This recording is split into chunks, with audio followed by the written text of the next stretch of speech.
Bueno chicos, seguimos con el video para terminar la parte de tipos de crédito. Hemos dicho que hay varias categorías, digamos, para clasificar los créditos.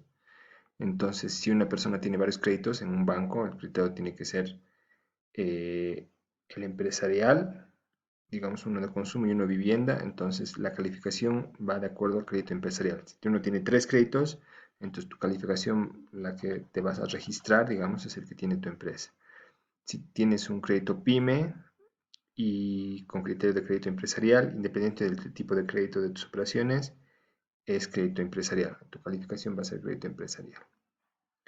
Si mantienes un crédito PYME calificado por días en mora y de consumo y vivienda, tiene que calificarse una operación que registre la categoría de mayor riesgo, ¿no? Salvo de hipoteca de crédito hipotecario que cubre el crédito directo y contingente de la entidad financiera.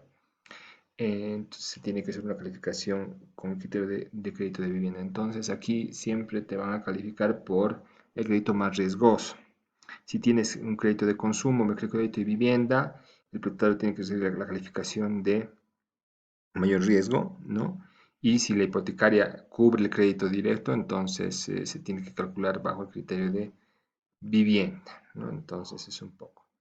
Entonces, para la evaluación de la calificación de los créditos, entonces tiene que hacer un análisis de la capacidad de pago del deudor, si tiene que ver información financiera, si es confiable y que permite tomar decisiones, ¿no? Entonces, eh, entonces, si es una empresa, el crédito empresarial tiene el siguiente criterio, que cómo los calificas, digamos, qué nota le pones. Entonces, si le pones un A, y estos son cuando son prestatarios que cuentan con gran capacidad de pago, por sus flujos de caja de operaciones positivos, con lo cual pueden pagar tanto capital e interés de acuerdo a lo que está en el contrato. Los deudores de esta categoría cumplen el pago de sus cuotas y cuentan con una gestión muy eficiente. Entonces, si una empresa hace todo esto, tiene su calificación B. Ah, perdón.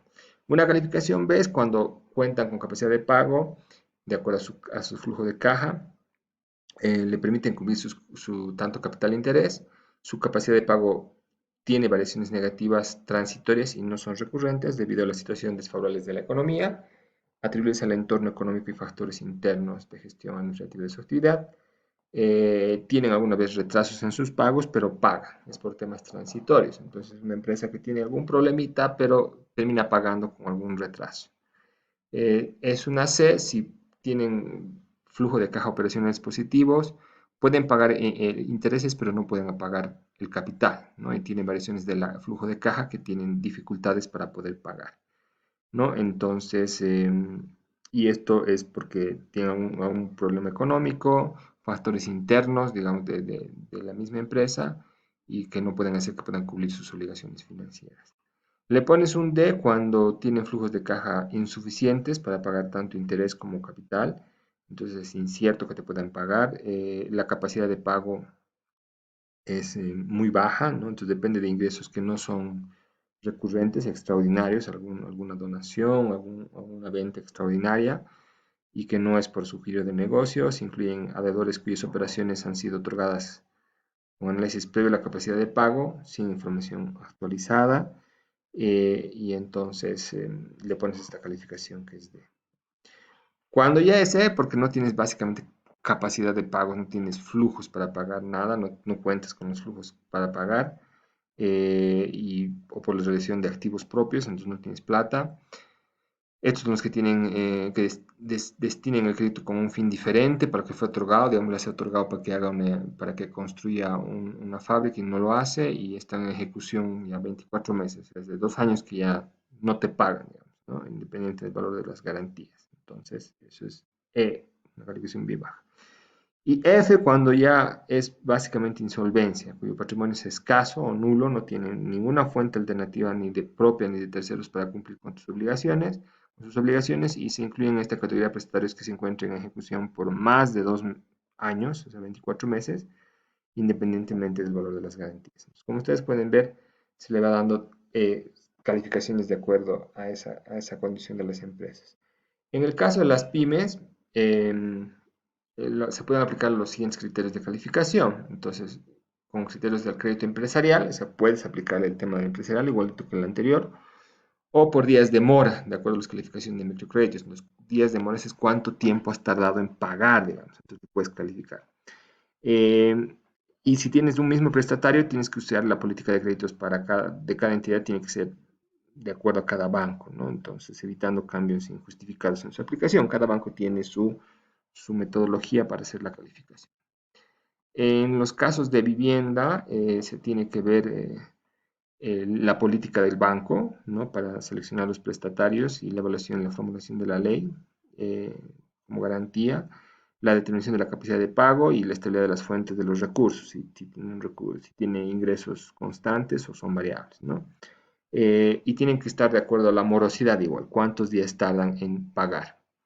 Entonces aquí tenemos ya el ejemplo de calificación de criterios de vivienda. Entonces es A si digamos se encuentran al día o con una mora no mayor a 30 días. Entonces, si tú pagas en el día o pagas hasta 2, 10 días después de tu fecha de vencimiento, sigues teniendo una calificación A, categoría A. Una vez si estás entre 31 y 90 días, entonces si tardas en pagar entre un mes y 3 meses tu cuota. Categoría C si se encuentra una mora entre 91 y 180 días, o sea, entre 3 meses y 6 meses. Categoría D cuando es entre 6 meses y 9 meses. E entre 9 y 1 año. Y cuando ya tienes más de un año sin pagar, entonces ya eres categoría F. Y estas calificaciones se anotan obviamente en el sistema de información, un buró de información para que todos los bancos sepan si eres un buen deudor o un mal deudor. Para el tema de microcréditos y de consumo, hay que dar importancia a lo que haga cada banco también, eh, y la estabilidad del cómo puede pagar el deudor y la estabilidad de la fuente de sus ingresos igual, ¿no? Entonces depende de cómo se hace. Y en microcréditos es un poco más estricto el tema. Categoría A, para los que no tienen una mora no mayor a 5 días. Si tarda más de 5 días, ya le pasa a a la siguiente categoría.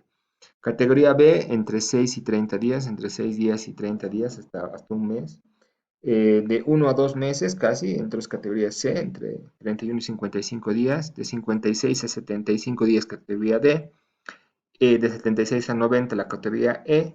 Y si es más de 3 meses que no pagas en microcrédito, ya es una categoría F. Entonces, es un poco más estricta y tienes que no tardar mucho en pagar, ¿no?